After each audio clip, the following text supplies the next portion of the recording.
Good morning, everyone. Thank you so much for joining today's session. I'm Cindy Mann, Member and Business Development Specialist at the Halifax Chamber of Commerce and your host for today's session. I'm so pleased to welcome you all to today's Navigating COVID-19's webinar with Saltwire, and I'm very excited for today's topic.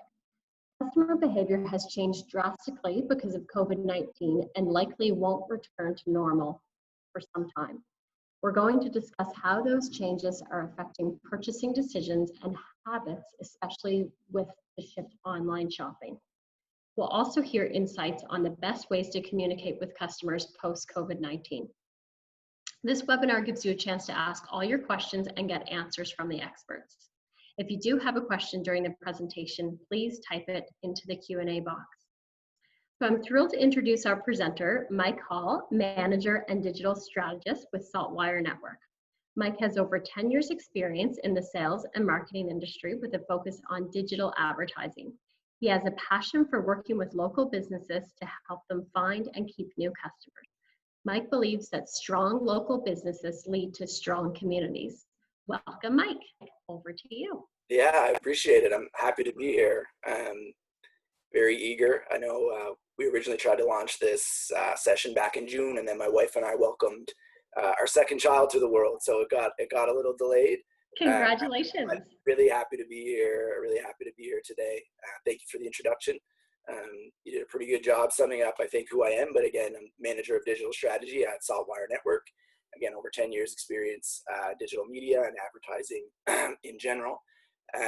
Really what I do at Saltwire is to ensure we have strong digital solutions that are really going to, generate return on investment for our clients, and also ensure that we have an educated sales force that's able to really relay the value of those solutions. So I will share my screen and we can hop into a bit of a presentation.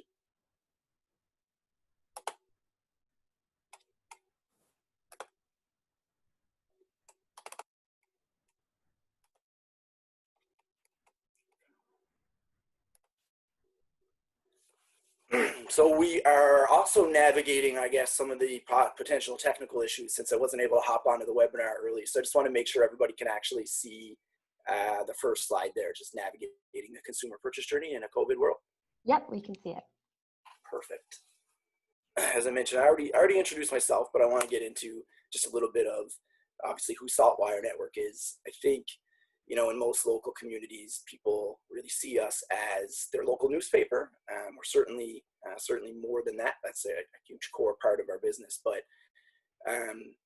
we are the largest news network and digital news network in the East Coast.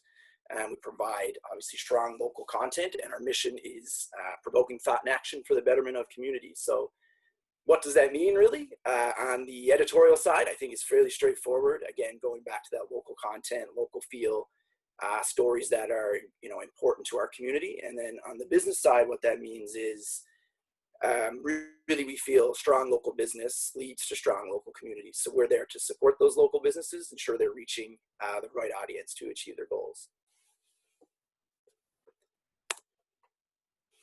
So we're having a moment.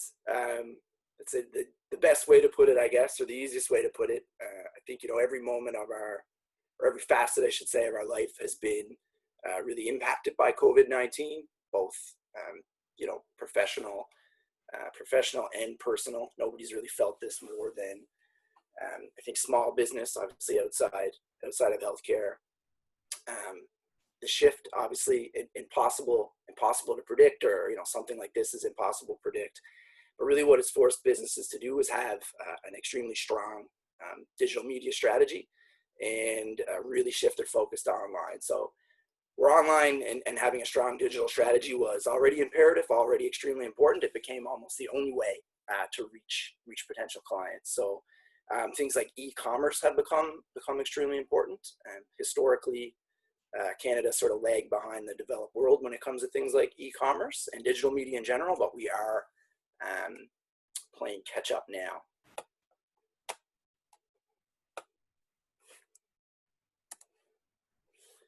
It's interesting, though, one of the things that's come from COVID, I guess one of the good things is that audiences have become very engaged. So there are some stats there. 79% of people are actively seek news about COVID. 80% feel coverage is just right or not enough. 44% say getting more news is a primary way to pass the time. Really what that means is we're not getting tired of the story yet.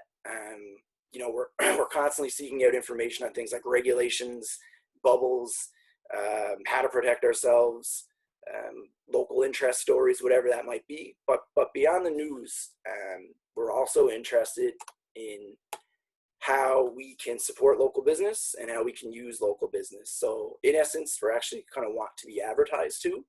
So there are still people out there that you can reach and ensure you're bringing those clients and those customers in. It's just that we need to make sure we're interacting with them strategically and efficiently. So what does that really mean outside of a couple of buzzwords, I guess, that I just used with strategically and efficiently?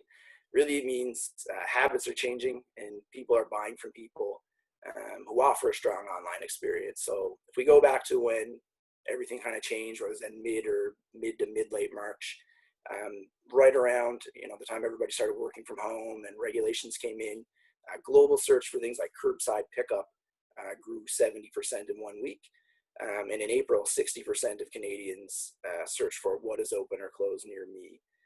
So the businesses that were able to adjust to this kind of change in consumer habit, to the consumer being almost exclusively online at the time, were able to find success. And again, regarding habits kind of early on, some things changed as just a result of necessity. So we were sampling different brands because you went to the grocery store to get toilet paper and everybody went mad and it wasn't available. So you just grabbed whatever was available. But people are also sampling new brands as a way to pass the time. They're trying new brands for fun. They're also picking up new hobbies for fun and trying new things for fun. So 16% of consumers are trying new brands and products for fun. This number is actually usually around 3 to 4%. So brands that are able to advertise these people or reach these people online, there's an opportunity right now to actually reach these samplers.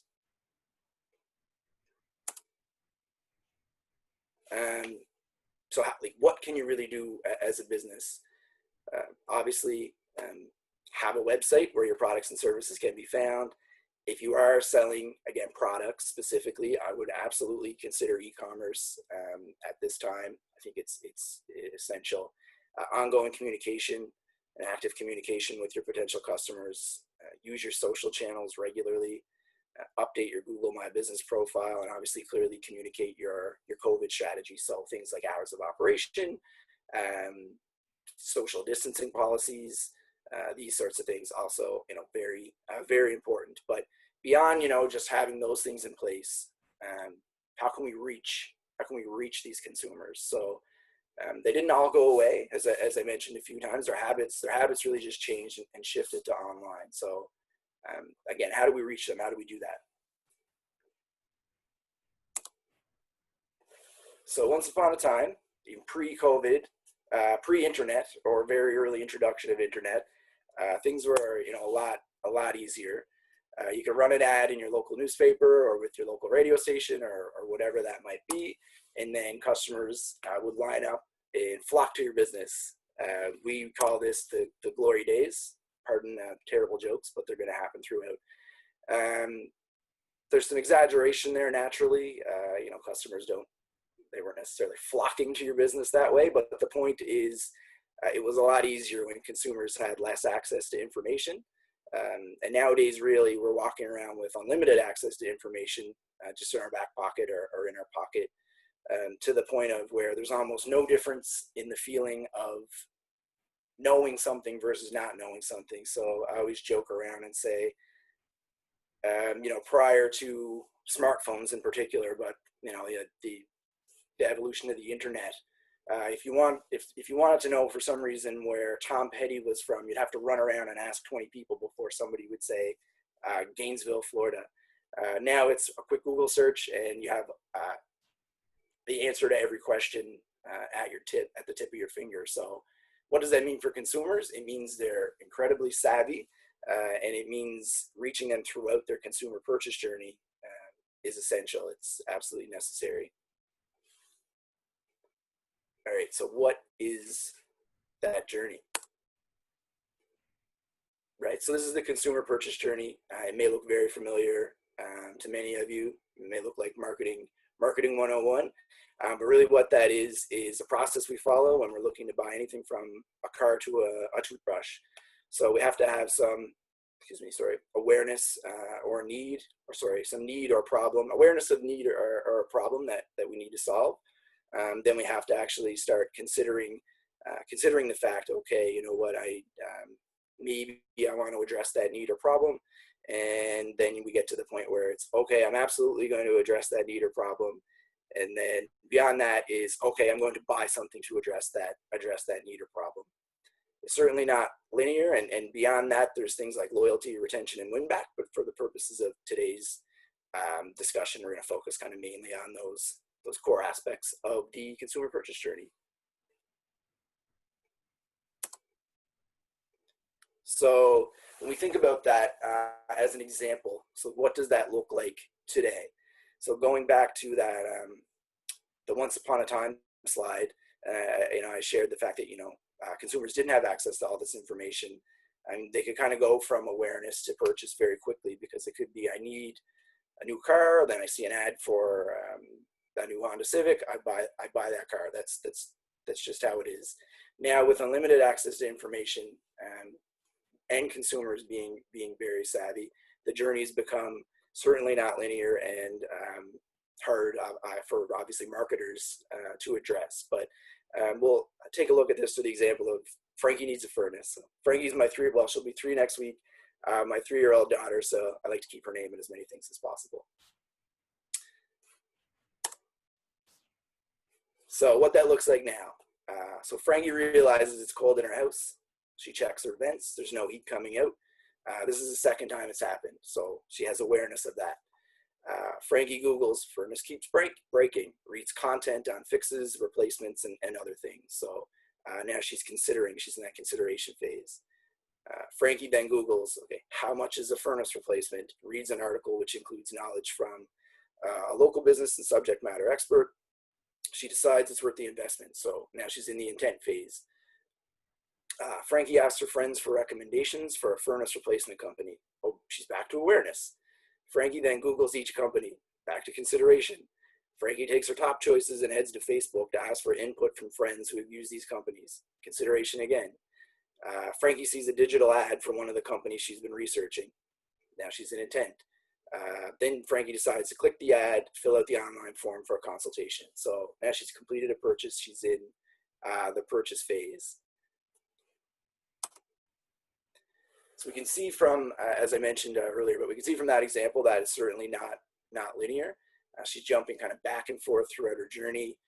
This means that businesses who reach her throughout her journey are going to have a much better chance at actually winning Frankie's business. So how do we reach Frankie?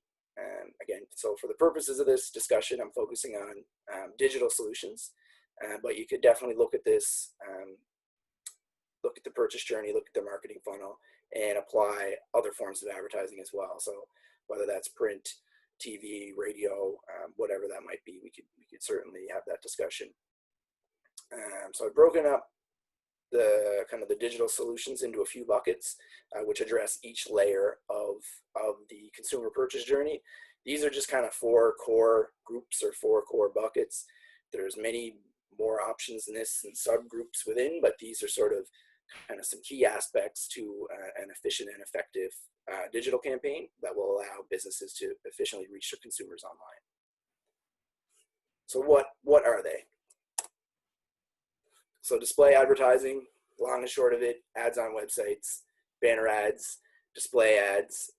We see them everywhere we go. We're very used to seeing them. In a lot of cases, many businesses will be very hyper targeted with these ads, but there is definitely some benefit to taking a step back and addressing that awareness phase of the funnel with things like just addressing or targeting a demographic or a broader audience on trustworthy sites. If I'm always being extremely hyper targeted, I'm always, I could be speaking to the same audience quite frequently, or I could run the risk of speaking to people that have already made up their mind, and you're really not, you're limiting who you're getting in front of, and you're not really building that sort of brand equity, brand awareness among people that will need your service or your product down the road. The other thing is, again, kind of going back to that trust factor, but note that there is a lot of noise. There can be a lot of noise on the internet. So just, being associated with trusted brands when you're really trying to address that awareness phase of the funnel is only going to help build your brand and build your brand recognition. So again, sticking with display, again, same style ads, banner ads, they come in standard sizes. There's some unique sizes for certain websites and such, but for the most part, they're standard. All this is again taking the same approach, but then layering on more of that targeting, getting hyper targeted. So rather than saying I want to reach, people with disposable income that live in this geography and are interested in news and they consume this content, I'm going to say if I'm an auto dealer, I want to get my ads in front of people that want to buy a Honda CRV right now. So very, very targeted. And then it also incorporates things like retargeting. So delivering those banner style ads to people that have visited your website. So if I've made my way to your website, naturally I'm interested in what you have to offer. The reality is only about 2% of people convert on their first trip to your website. So retargeting works to really bring that other 98% back and drive purchase and conversion. So again, when you're layering on targeting, you're layering on retargeting, you're moving a little bit further down the funnel. You're really hitting people that are in that consideration and intent phase. Social. So similar, there's obviously two approaches to social. There's reaching people organically, growing your social following. I think social can be really used effectively at showing your brand's personality. So if you have a fun brand, laid back, you want to really reflect that in your daily or weekly posts and how you're interacting with people on social. If you're very business oriented, you want to maintain that approach on your social media. So social really also addresses that consideration and intent phase. People go to social media to ask for recommendations, so there are already a large audience within those phases, but also social advertising, paid advertising offers very specific targeting. So we know we can reach those people through social media. So say any full funnel digital marketing strategy should definitely have an element of social, whether it's paid or organic. Again, going back to that whole showcasing your brand's personality as well. So content. All of these things could be a webinar unto themselves, but I think in particular content. So content marketing is the type of marketing focused on creating, publishing, and distributing targeted content for targeted audiences. Again, it can be it takes a lot of different shapes and forms, from just having strong content on your website, blogs, strong content that's published via social media, and then also having a paid content marketing approach by running articles on publisher sites. So an example of that, the example that I've shown is a sample of one that we did in St. John's was Motorplex expands outdoor adventure inventory. So they were really able to educate their audience and kind of showcase their brand, speak to their audience in a different way through storytelling rather than just pushing ads out. What they're really doing is pulling people in who are interested in that content. I'm not going to click on that article or ads for that article unless I'm interested in reading it. So those people are also a little lower funnel consideration and intent. I would say this type of approach works better when it's not too direct salesy or show up, we have this special going on. Really what you want to showcase here is something that feels newsworthy. Audiences want to engage with it. They want to read it. It can really strengthen your brand. Maybe it's something like community involvement. Maybe it's something like showcasing you as the expert authority. Maybe it's just really interesting information for the community in general. COVID, really, it could be your COVID strategy. There's really 1,000 or 1,000,000 things you could do with content marketing, but I really feel this is kind of an extremely important aspect of the funnel, and it's a really unique way to, again, interact with potential customers. The last sort of major bucket I look at is search. So Google is definitely a beast unto itself, to use that kind of terminology again. We want to make sure, obviously, when people are already looking for what you have to offer or looking for your products and services, that you're found within the Google search results. Again, we're going there how many times a day? Again, going back to the Tom Petty example, even just to find information about anything. So there's kind of, two approaches. Both are equally as important or as important. So search engine optimization is making sure, doing a variety of things to make sure you're ranking within the organic search results of Google. So some of that could be making sure your website is in line with Google best practices.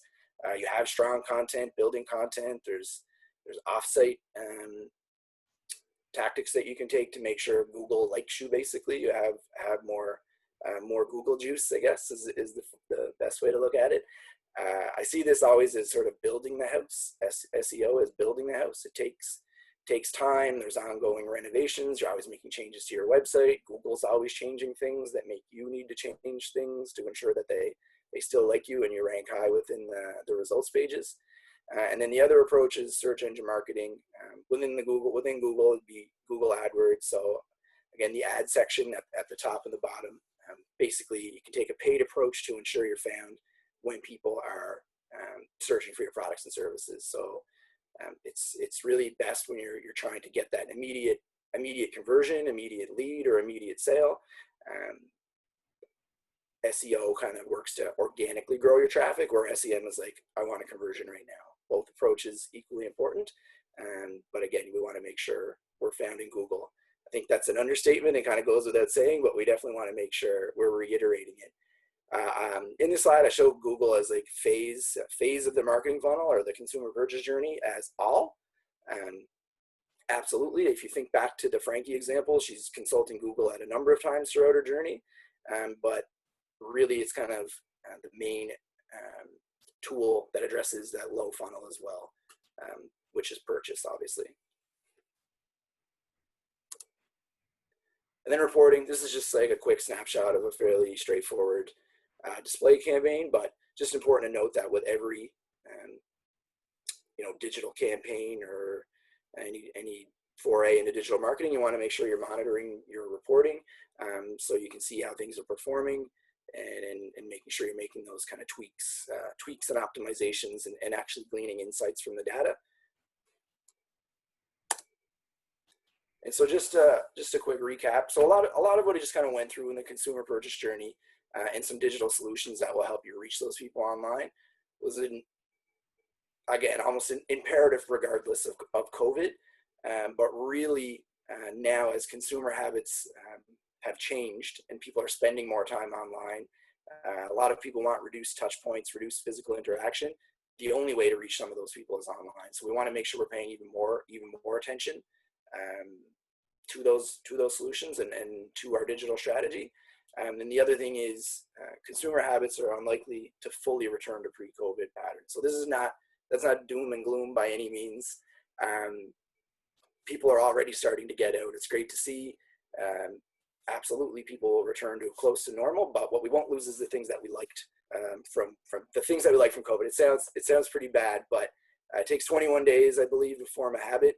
And if I got used to, delivery, and I got used to websites that I frequent having e-commerce, and I got used to those things, I now like them. So I'm now going to expect them, and I'm going to choose businesses that have implemented those strategies. So e-commerce and online importance are here to stay. It's just going to be, of continued importance. I mentioned earlier, there's a lot of brand sampling, so there is an opportunity to reach those people now. Consumers do feel their spend will rebound, which is great to hear. And always just kind of be thinking a few steps ahead. So certainly don't forget what happens down the road. Try to anticipate. This all sounds like, I think in some cases, if you're trying to address all of this yourself, it could come off as a huge headache. It can be very difficult, obviously, for marketers and small and medium-sized businesses to try to address all of these things themselves. Important to note that obviously there's businesses out there that can help you do this, like Saltwire, of course. And yeah, thank you for having me. Any questions? I did see a few questions come up. I didn't get a chance to read them, obviously. Okay, yes. Thank you, Mike, so much for that great presentation. It was, you're absolutely right. There's definitely things from COVID that are here to stay. I did see one question here from Adam. What would you suggest for advertising for a unique service or niche within a traditional market? So an example would be an auto broker service to help people navigate to purchase of a new car. Not many, if any, currently in Nova Scotia. Mm-hmm. Yeah, for sure. So without, trying to give like, here's the secret sauce, like this is what I would suggest. Right. Really, the approach we always try to take is having, at Saltwire anyway, the approach we try to take is having deep conversations with our clients. So I would really want to get a better understanding of that business specifically, and then provide a very one-to-one solution. Off the top of my head, I would say it sounds unique. You said there's only one or so in Nova Scotia. Like an introduction to the market through something like content makes sense, because then you can really, you can really engage people with your story. So off the top of my head, I think something like that makes a lot of sense, but I'd really want to have a more in-depth discussion before providing a here's your sweet digital marketing strategy that's gonna work for you. Right. Yeah. Here's an interesting question. How do you communicate flexibility with new agreements given our changing and unpredictable future? Are year-long partnerships feasible, do you think, at this time? Yeah, so it's an interesting question for sure, and I certainly can't speak for all industries. We're sort of all in this COVID thing together. We've all had to adapt, and we've all felt the effects and the impacts of it. I will say at Saltwire, we're really trying to invest in more in-depth and long-term partnerships now. So I understand the concern is because we never know what's going to happen in a couple months, but I think that just has to come down to the communication, with your partner. You need to be working out those kind of one-to-one relationships to ensure there's flexibility on both sides, but that you are developing a deeper relationship. Right.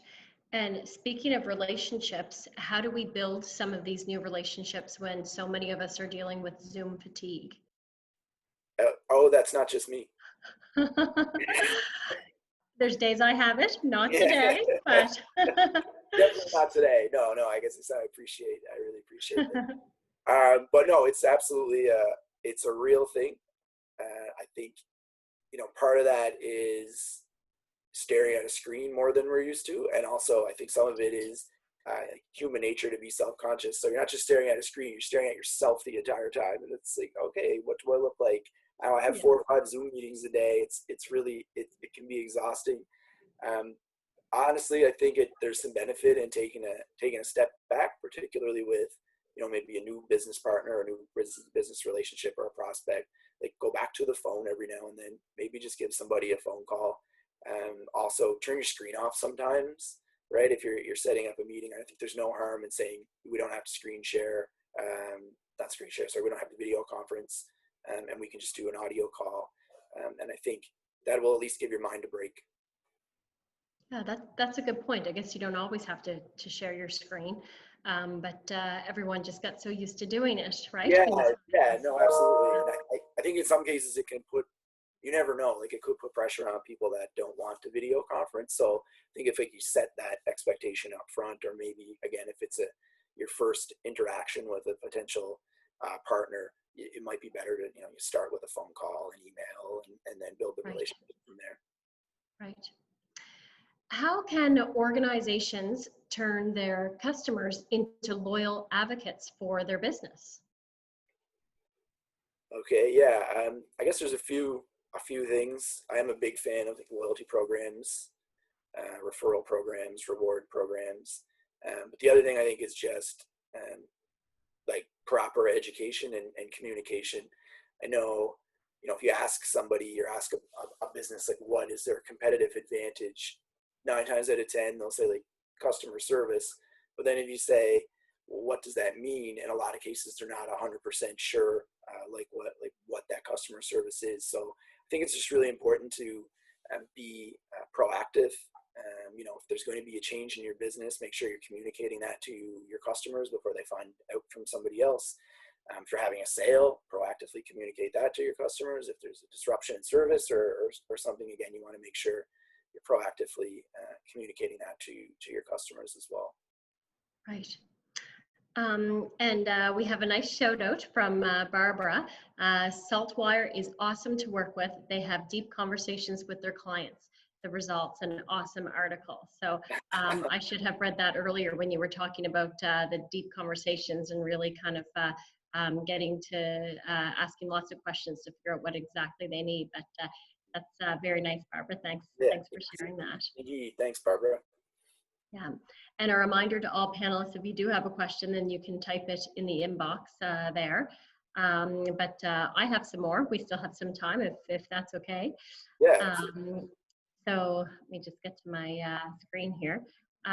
What do you think is the most important aspect of the consumer purchase journey before COVID-19, and how has it changed over the last few months? Mm-hmm. Yeah, it's interesting. I think a lot of businesses, local businesses, or businesses of all sizes for that matter, have a tendency to focus on that low funnel purchase area of the consumer purchase journey and try to invest all their resources and budget there. But I don't necessarily think there is a more important aspect of the consumer purchase journey. I think what consumers are looking for is an omni-channel experience. So they want a seamless transition throughout the consumer purchase journey. So they want things like your website to reflect and be to reflect what your actual physical location looks like. They want them to feel like the same company, the same brand. If you have e-commerce, similar, you don't want separate inventory basically, versus online and at your actual physical location.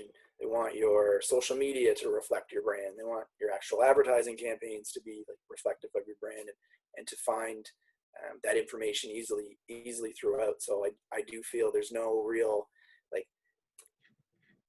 here's the most important area of the consumer purchase journey, because building brand and brand equity and reaching people that might be interested is as important as capturing people that are in Google right now searching to buy. In terms of how that's changed though post-COVID, I would say definitely it's just more important. Again, where a lot of that was already online, now in some cases, with some consumers anyway, it's exclusively online. So we want to make sure we are reaching those people. Right. That leads actually to another question that I have, and I know you covered off a little bit of this in your presentation, but what are some of the new ways to engage with prospects and current customers when we are so online, when we're 100% digital already? Are there any new ways to engage with prospects? Yeah, no, absolutely. And again, I still want to relay that I'm still a big proponent of traditional media as well. So I wouldn't necessarily say we are 100% online now, but it's just become increasingly important for a variety and a number of consumers during this time.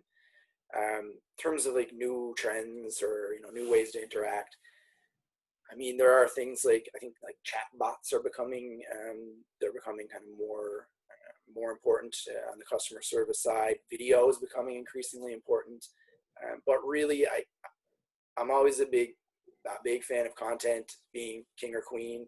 It's a really unique way to interact with potential customers, draw people in a different way.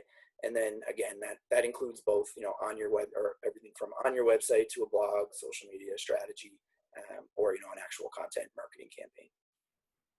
Okay. And apologies, I see some new questions that came in a few moments ago. So going back to that from Candace Blaney, how can a business use their website to ensure customers their business is a safe place to shop? Okay, so again, incorporating e-commerce. Absolutely. If you're not already incorporating e-commerce, you want to just make sure your website, it looks clean and concise and professional as well. You want it to reflect your brand. But yeah, if you're looking for people to buy products on your website, absolutely include e-commerce. Okay. And from Kimberly Field, how can nonprofit organizations gain more presence and clients through an online format? And then she says through a funnel. So how can nonprofit organizations gain? Yeah, again, I wish that I had some sort of secret sauce. I think there's no particular format that works for nonprofit, profit. It really comes down to individual organizations. So that's, again, another scenario where I'd love to have a conversation one-to-one to really figure out pain and needs and kind of provide what I feel would be the best solution for budget, basically. Right. Yeah. Okay, and another question from an anonymous attendee. With so many new delivery options, some of which turn the consumer experience negative, how can a newly online business ensure fulfillment is a positive experience? Yeah. So again, I will go back to that omni-channel comment.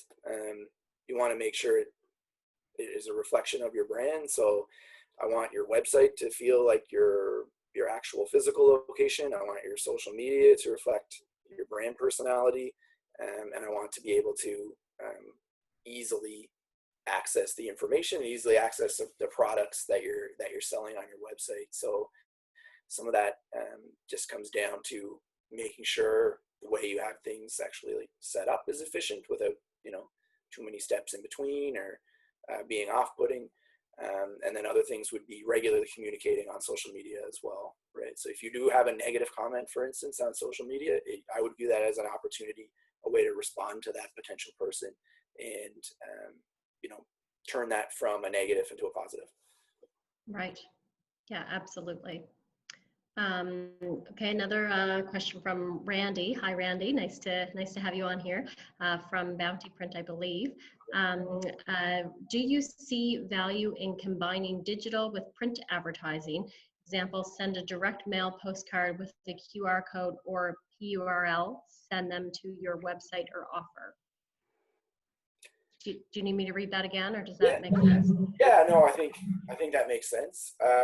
Yeah, for sure. I know QR codes kind of somewhat struck out here, and they have been used efficiently in some cases.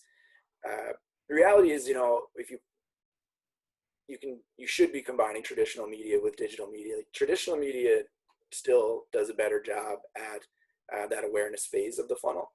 You're going to get better brand lift and recognition from traditional media, where digital really does a better job at kind of addressing that lower end of the funnel. They both work together, so you'll see if you combine them, you'll get more brand lift and recognition and more conversions.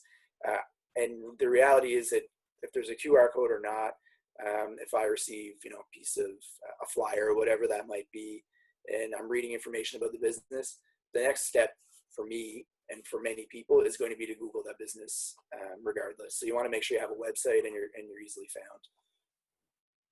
Right.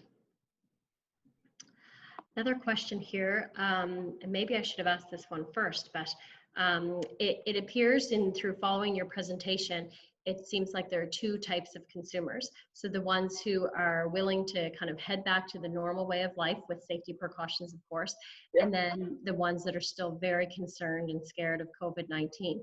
So how do we work with the former group of people when trying to do business? Okay, so the former being not the latter. So the former would be the people that are comfortable going back, right? Or Right. Okay. Comfortable going back. Okay, yeah. So if they're, I guess the challenge is if they're overly comfortable, then how do we make sure that we're still being cautious and respecting their... Yeah, okay, no, absolutely. So I mean, if people are comfortable going back, that's great. As far as I'm concerned, we need consumers to be back to pseudo or somewhat regular habits. We just have to make sure that they are following social distancing policies. So on your actual within your business, whether you can have things clearly marked or again, just making sure you're implementing those strategies and also communicating it ahead of time. So going back to that, like providing strong customer service and deepening relationships, we want to make sure we're addressing that before somebody even shows up. So that could be making sure these things are on your website, on your social media platforms, content, campaigns, just so people know your COVID strategy, know your opening or your reopening strategy, so they're comfortable with that when they arrive to your location. Right. And a question from Adam, for e-commerce, any thoughts related to PayPal and or Visa? Yeah, I mean, I've used both, so I'm not sure what you mean in terms of thoughts, other in terms of recommendations, but Adam, sorry, if you want to, that might be a situation where I'd want to have kind of a one-to-one conversation. We have certainly connections in the e-commerce world where we can assist with that as well. So not to promote ourselves, but it is something that a discussion we could have. Consumer preferences. So Adam is adding, do you feel consumers have preferences as to whether or not they prefer to use PayPal or Visa? Right. I admittedly haven't done a lot of research on that. I do think there are different types of consumer. You have to.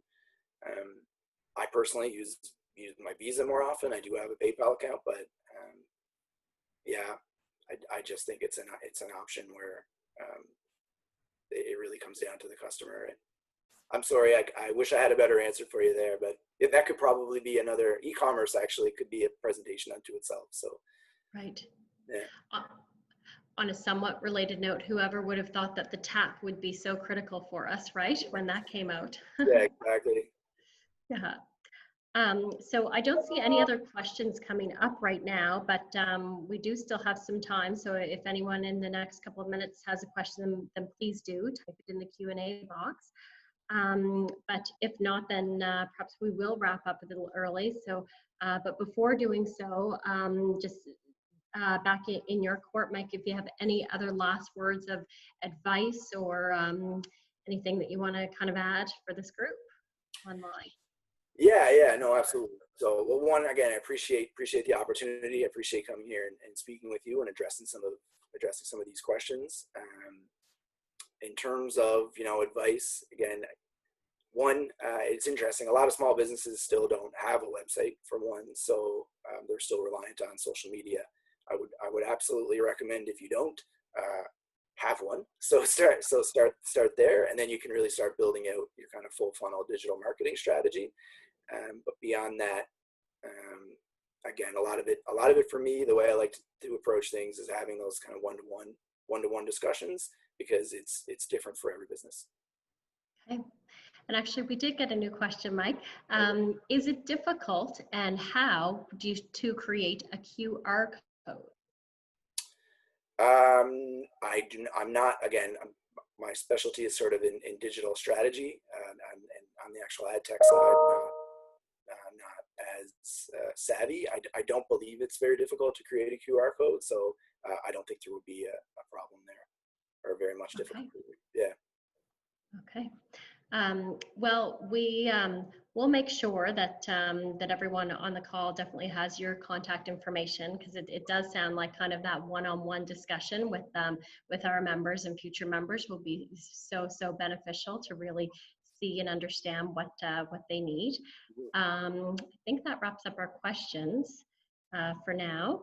But Mike, thank you so much for spending some valuable time with us today. This is the new normal, I guess, as we're hearing people say over and over again now. There are different ways to reach our customers and to provide them with great experiences along the way of their new purchase journey. So thank you, everyone, for joining us. Just a reminder to everyone on the webinar that Chamber is continuing to host webinars throughout the summer with experts who are leading the business community and are pioneering to the new normal. So tomorrow we have another webinar on the future of tourism and hospitality with our President and CEO, Patrick Sullivan. So you don't want to miss that one, so make sure that you tune in as well. And if you head to halifaxchamber.com/events to register, and you can see a full list of our event lineup. So this webinar was recorded, and so it will be available to all attendees shortly. And yes, thanks everyone so much for joining us, and thanks again, Mike. That was very insightful. Thank you. Thanks.